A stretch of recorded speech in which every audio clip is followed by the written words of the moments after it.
La Bible révèle que la fin de toute chose est proche et que Dieu appelle tout homme à pouvoir se réjouir de la seconde venue de Jésus-Christ. L'objectif de cette présentation est de vous préparer à être du nombre de ceux qui gardent les commandements de Dieu et le témoignage, la foi de Jésus-Christ.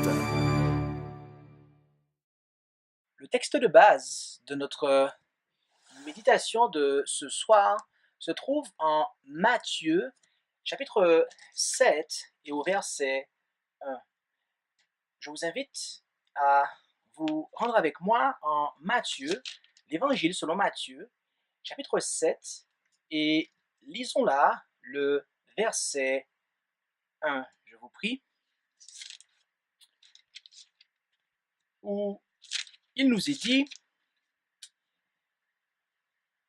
ne jugez point, afin que vous ne soyez point jugés. On emploie souvent ce verset pour dire que les chrétiens ne devraient jamais porter de jugement de valeur sur le comportement des autres. Mais cette interprétation qui est généralement imputée à ce texte-là est erronée, mes amis.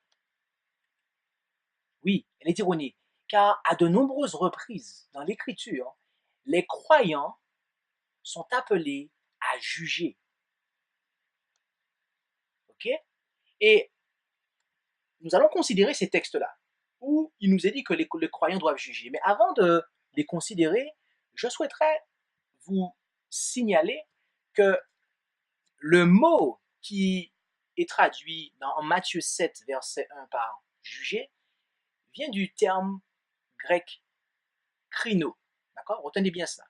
Parce que nous allons considérer ce thème, à travers cette méditation, nous allons considérer ce terme dans la Bible en fait, et voir ce que cela implique.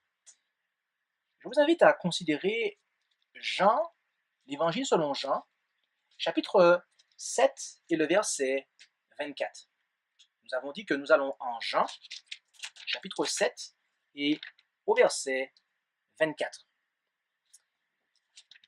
Et là, il nous est dit en Jean, chapitre 7 et au verset 24, ne jugez, crino, point selon l'apparence, mais jugez selon la justice. D'accord? Ok? Donc Jésus ici demande de ne pas juger selon l'apparence, mais selon la justice. Mais il demande quand même de juger. D'accord? Un deuxième texte. En 1 Corinthiens, chapitre 5, versets 12 et 13.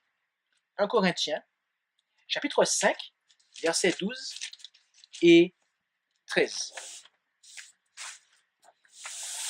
1 Corinthiens, chapitre 5, versets 12 et 13. Et là, nous lisons.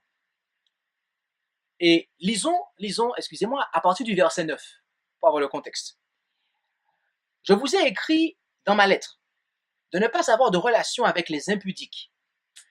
Non pas absolument avec les impudiques de ce monde, ou avec les avares et les ravisseurs, ou les idolâtres. Autrement, il vous faudrait sortir du monde.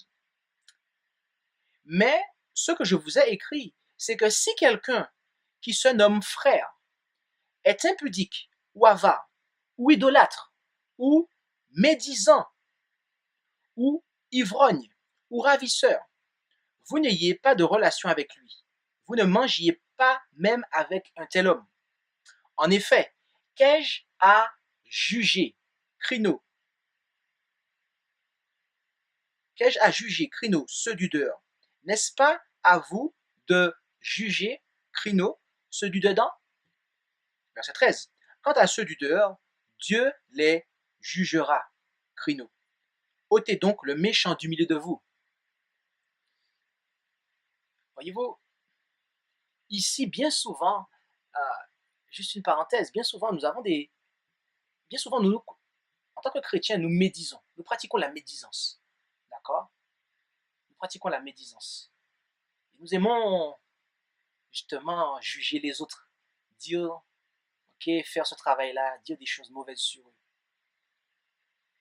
Mais justement, en fait, lorsqu'on pratique la médisance et qu'on se dit être frère, la Bible nous dit qu'on ne devrait même pas être fréquentable. On ne devrait même pas nous fréquenter si on se dit frère et qu'on pratique la médisance. Et donc, cela est le deuxième texte où on voit qu'on nous dit de juger. Okay? Et un troisième texte se trouve en 1 Corinthiens 6, versets 1 à 6. Il y a plusieurs versets, mais juste un troisième texte. 1 Corinthiens chapitre 6, versets 1 à 6. Et là, il nous est dit, quand quelqu'un d'entre vous a un différend avec un autre, ose-t-il l'appeler en jugement devant les infidèles plutôt que devant les saints? Okay? Là encore, jugement vient de crino. Verset 2. Ne savez-vous pas que les saints jugeront le monde? Et si vous jugez le monde, êtes-vous indigne de juger les moindres choses? D'accord? Là encore, tous les termes jugés viennent de crino. Okay? Verset 3. Ne savez-vous pas que nous jugerons, crino, les anges, et à plus forte raison les choses de cette vie? Si donc vous avez des procès pour les affaires de cette vie, vous prenez pour juge des gens qui sont méprisés de l'Église. Je le dis à votre honte. N'y a-t-il point de sages parmi vous, pas même un seul qui puisse juger entre ses frères? Mais un frère a un procès avec un autre, et cela devant les infidèles. Mes amis, nous voyons là des textes qui invitent, qui commandent aux chrétiens de juger. Okay? Et voyez-vous, comme c'est souvent le cas avec les vérités bibliques, le rôle du chrétien dans l'exercice du jugement à l'égard des autres est parfois tiraillé entre deux points, entre deux choses. La première, c'est entre les avertissements qui sont donnés pour éviter de juger les autres. Alors, il y en a dans la Bible, des avertissements qui sont donnés où on dit de ne pas juger. Okay? Mais l'autre point de tiraillement sont les avertissements concernant la meilleure façon de juger les autres. Comme on a vu. Okay? D'un côté, on a Matthieu 7, verset 1, qui semble s'opposer avec les trois textes que l'on vient de prendre. Donc, la question que nous devons nous poser est la suivante. Comment le chrétien doit-il exercer son jugement à l'égard des autres? Le premier texte que je voudrais considérer avec vous ici se trouve en Galates chapitre 6, verset 1. Nous nous rendons à présent en Galates chapitre 6 et au verset 1. Galates chapitre 6 et au verset 1. Et là, il nous est dit, frères, si un homme a été surpris en quelque faute, vous qui êtes spirituels, redressez-le dans un esprit de douceur. Prends garde à toi-même de peur que tu ne sois aussi tenté. D'accord? Donc, quelle est la manière ici? Quel enseignement est-il donné à la manière dont nous devons agir? Eh bien, c'est que le chrétien doit juger les autres de manière constructive, humblement et avec douceur. Parce que le texte dit que s'il est pris en faute, ok? Donc cela, et on nous dit comment il faut agir. Il y a des gens qui diront, ah mais moi je ne dois pas juger. On ne doit pas juger, donc s'il est pris en faute, je n'ai pas à dire quoi que ce soit. Mais en fait, le texte nous dit de le redresser. Mais il y a une manière de le faire. Ok? Et donc, c'est un acte de jugement qui doit être exercé ici, en fait. Parce que s'il est pris en faute et qu'on doit le redresser, c'est qu'on a d'avance déterminé qu'il est en faute. Et donc, on a de fait jugé. Un deuxième texte se trouve en Matthieu, chapitre 7, versets 1 à 5. Matthieu, chapitre 7, versets 1 à 5. Et lisons ici ce qui nous est dit. Ne jugez point, afin que vous ne soyez point jugés. Ah ben là, c'est le texte de base. Le texte de base. Mais justement, nous allons voir ce que Jésus voulait dire. Lisons la suite. Le contexte est intéressant. Car on vous jugera du même jugement dont vous jugez, et on vous mesurera de la même mesure dont vous mesurez. Et pourquoi regardes-tu la paille dans l'œil de ton frère, tandis que tu ne vois pas la poutre dans ton œil? Ou comment dis-tu à ton frère, permets-moi que j'ôte cette paille de ton œil, et voici, une poutre est dans le tien? Hypocrite, dit Jésus, ôte premièrement de ton œil la poutre, et alors tu penseras à ôter la paille de l'œil de ton frère. Mes amis, les versets 2 jusqu'au verset 5 sont le contexte du verset premier. Okay? Donc, ici, nous comprenons que le chrétien ne doit pas juger de manière hypocrite. C'est-à-dire que son jugement ne doit pas être la combinaison d'une intolérance à l'égard du péché d'autrui et d'un aveuglement concernant son propre péché. Et oui, quand on est intolérant à l'égard des péchés d'autrui et que nous-mêmes, on commet le péché et qu'on ferme les yeux sur notre péché, à ce moment-là, Jésus nous dit de ne pas juger. Ne jugez point. Et il y a encore d'autres textes qui vont dans ce même sens. On a Luc 6, verset 37. Luc 6, verset 37. Remarquez. Ne jugez point et vous ne serez point jugés. Ne condamnez point et vous ne serez point condamnés. Pardonnez et on vous pardonnera. Donnez et on vous donnera. On vous donnera aussi dans votre sein une bonne mesure, pressée et secouée, et qui débordera. Car on vous mesurera de la mesure dont vous vous servez envers les autres. D'accord? Et remarquez la suite. Et il leur disait aussi une parabole. Et après, il parle des aveugles. Ok? Et juste avant ça, il nous parle aussi de la miséricorde. Et bien souvent, cela est absent en fait. Bien souvent, il y a une sévérité envers autrui. Ok? Il y a une sévérité envers autrui, alors qu'envers soi-même, on n'est même pas sévère envers ses propres péchés en fait. Mais on exerce la sévérité envers autrui. Et il y a aussi Jean 8, verset 7. L'évangile selon Jean, chapitre 8, verset 7, où il est dit, et comme il continuait à l'interroger, il se releva et leur dit, que celui de vous qui est sans péché, lui jette le premier la pierre. Voilà, c'est exactement ça. Ces hommes, vis-à-vis de la femme qui avait été prise en adultère, eux-mêmes étaient dans le péché, eux-mêmes étaient dans une forme de rébellion, mais c'est cette femme-là qui voulait accuser en fait. Et Jésus leur faisait comprendre que vous n'avez pas à juger en fait. D'accord? Et on a encore Romains chapitre 2, versets 1 à 4. Romains chapitre 2, versets 1 à 4. L'épître de Paul aux Romains chapitre 2, versets 1 à 4.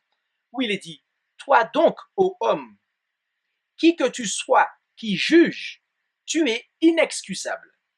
Car en jugeant les autres, tu te condamnes toi-même, puisque toi qui juges, tu fais les mêmes choses. D'accord?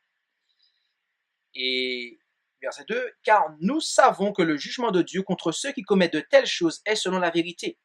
Et penses-tu, ô homme, qui juge ceux qui commettent de telles choses et qui les commet, que tu échapperas au jugement de Dieu? Ou méprises-tu les richesses de sa bonté, de sa patience et de son long support, ne reconnaissant pas que la bonté de Dieu te convie à la repentance? Voilà des textes qui viennent appuyer le fait que lorsque on combine intolérance à l'égard du péché d'autrui avec aveuglement vis-à-vis de notre propre péché, on doit s'abstenir de juger en fait. On doit s'abstenir de juger. Et il y a un troisième point, une troisième chose à savoir sur la manière dont le chrétien doit exercer son jugement. Et cela nous est révélé en 1 Corinthiens, chapitre 4, verset 5. Nous nous rendons maintenant en 1 Corinthiens, chapitre 4 et au verset 5. 1 Corinthiens, chapitre 4 et au verset 5. Et il est dit, c'est pourquoi ne jugez de rien avant le temps, jusqu'à ce que vienne le Seigneur, qui mettra en évidence les choses cachées dans les ténèbres et qui manifestera les desseins des cœurs. Et alors Dieu donnera à chacun sa louange. Ici, ce troisième texte, ou du moins le troisième point que nous devons faire ici est le suivant, mes amis. C'est que le jugement du chrétien ne doit pas empiéter sur le jugement de Dieu. Je reprends. Le jugement du chrétien ne doit pas empiéter sur le jugement de Dieu. C'est-à-dire le jugement des intentions et des motivations. C'est là aussi. C'est là un jugement qui ne nous est pas permis d'exercer. On peut et on doit, comme on l'a vu précédemment, juger les comportements. D'accord? Si on voit que quelqu'un est en faute et qu'on doit le reprendre en douceur, c'est qu'on doit déjà savoir ce qu'est commettre une faute. D'accord? Donc, on doit déjà avoir un discernement. Mais là, si quelqu'un est pris en faute, c'est quelque chose d'extérieur. Mais le texte ne parle jamais, et la Bible ne parle jamais à aucun endroit. Et justement, ce texte est là, l'expression de ce point, c'est qu'en fait, on ne doit pas juger les intentions et les motivations. Et ça, ce n'est que Dieu qui peut le faire. Et c'est là que nous devons nous arrêter, en fait.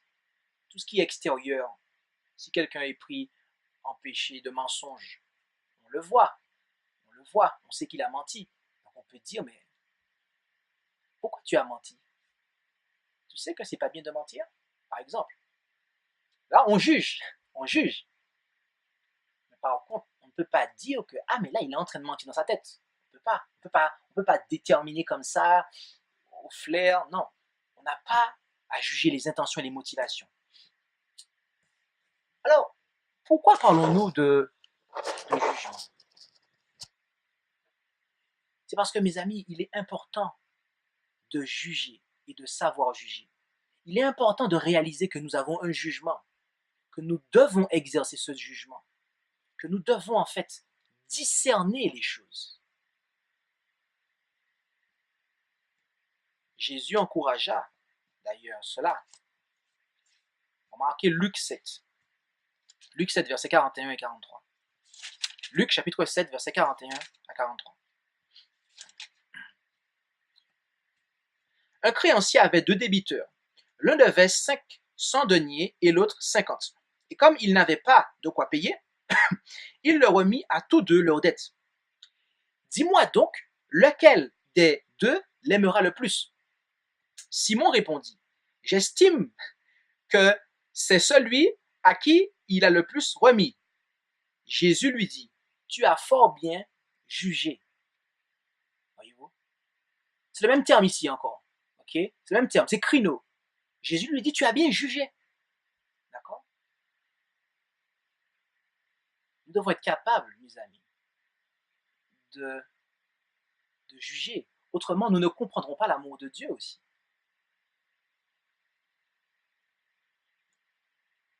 Et en Luc 12, versets 54 à 57. Luc chapitre 12, versets 54 à 57. Luc 12, 54 à 57. Et là, il nous est dit.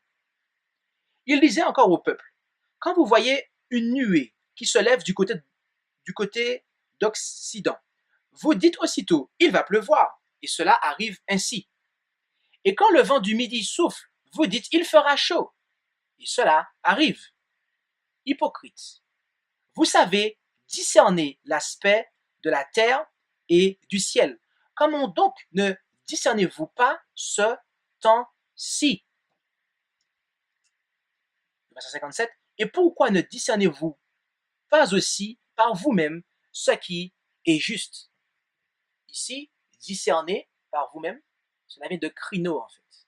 Okay? Pourquoi on pourrait même traduire par juger. Okay? Et c'est pour cela que je vous parlais de discernement, en fait. Parce que c'est ça, en fait, le discernement que nous devons avoir. Okay? Le discernement, mes amis, le jugement. On doit. Cela est important pour nous de pouvoir juger, de pouvoir déterminer ce qui est bon, ce qui ne l'est pas. Prenons un dernier texte. Actes 4, verset 19. Actes, chapitre 4, verset 19. Actes, chapitre 4, verset 19.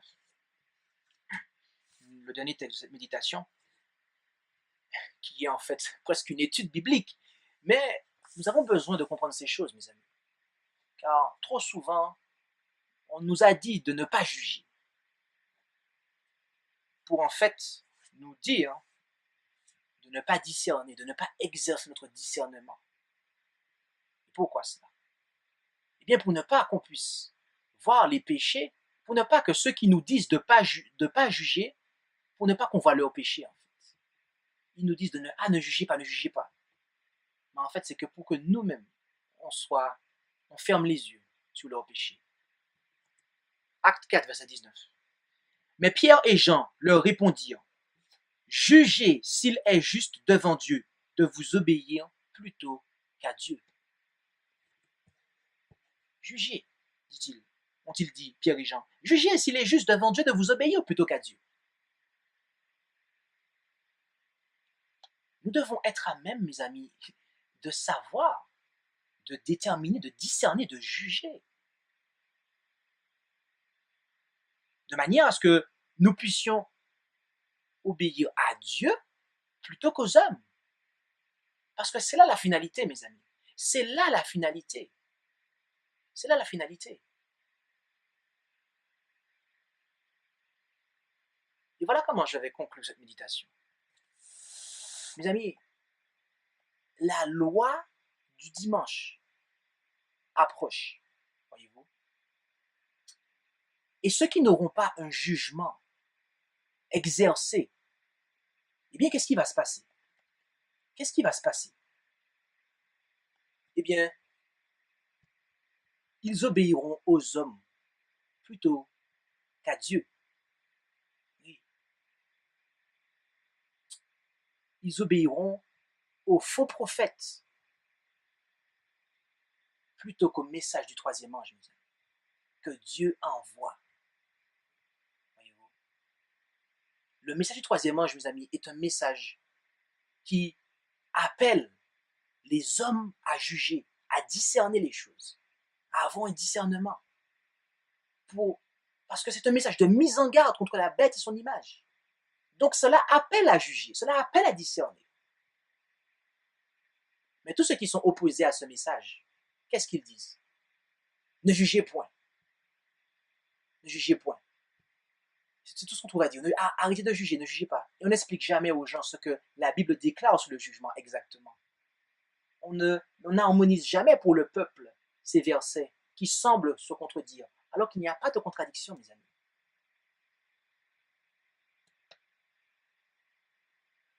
Dieu veut que nous ayons discernement.